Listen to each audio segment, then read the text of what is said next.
Okay, I got the door panel off, and there's no need. This inner felt is in really good shape, so I'm not going to change it.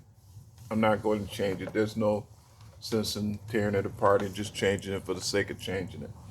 But the felt up here, I am going to change, and the the order to get the door off. After I took out all the screws, I had to pull the door far enough to clear the door handle and then just lift up on it, and the door just popped up.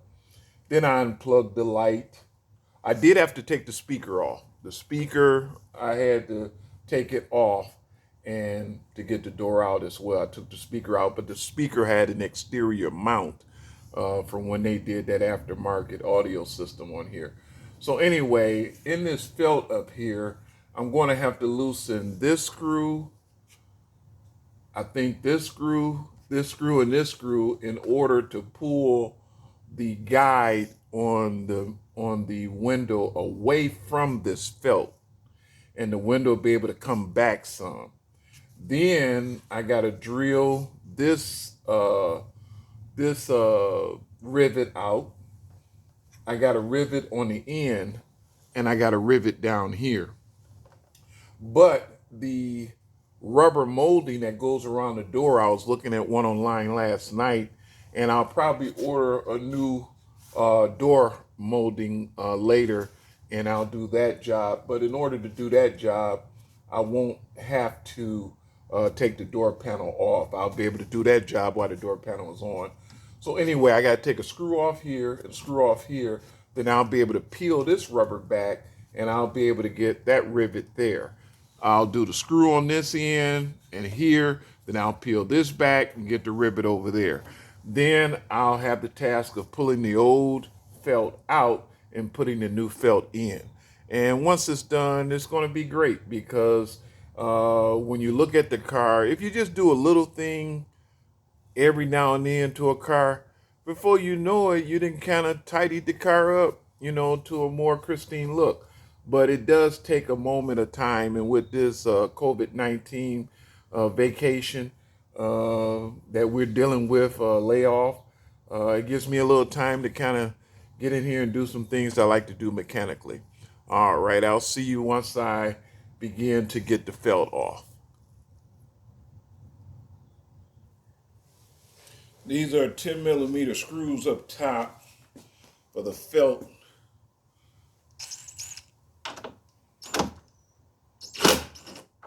That's loose enough where that can come back. It's only two up here. I thought it was more than two. That's only two.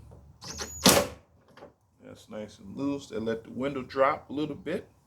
And I see set where it's going to go. Now I got to get a smaller size for these weather strips. Now the weather stripping here is kind of worn right here, so I can actually get to the rivet. So I'm not going to have to take that bolt loose right there. But this is another job for later when I get ready to change the weather stripping on the door, but I won't have to pull the door panel off to do it. But I am going to, on this end, I got better rubber, and on this end, I'm going to heat up the door. I got some 3M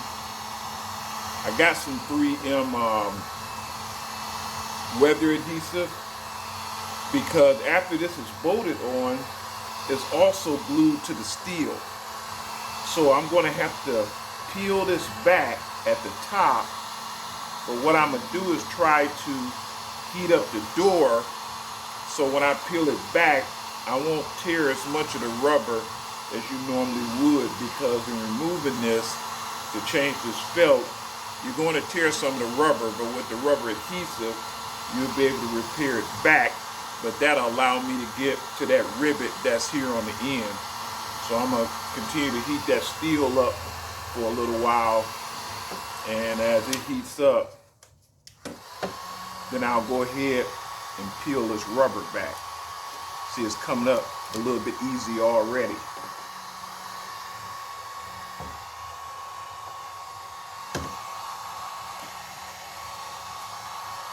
You don't want to heat the rubber, you want to heat the steel. And then the steel will warm the surface of the rubber.